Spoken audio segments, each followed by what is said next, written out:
Qatiqchi bor yo'q boyligidan ayrilganini bilib, maymunbozni tomog'iga xanjarini taqadi. Agar maymuning pulingni bermasa, men seni hozir so'yib yuboraman. Seni maymuning sen o'rgatgansan dedi. Bo'ldi, olib beraman dedi.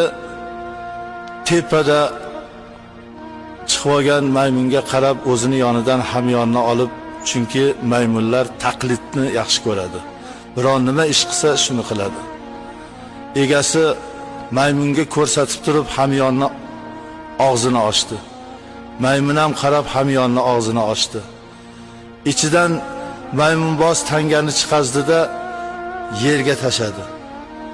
Yana bir tangani oldida yana yerga tashab, maymunni shunday qilsin deb qarab turdi. Maymun bir tanganimda oldi. Kemaga qarab tashadi. Ha, Xudoga shukr deb bittasini oldi. Ikkinchisini bunday chiqazdida dengizga qarab otdi. Bitta tangani kemaga tashardi, bitta tangani dengizga tashardi. 7 ta tanga dengizga tushib ketdi, 7 ta tanga qatiqchini qo'liga keldi.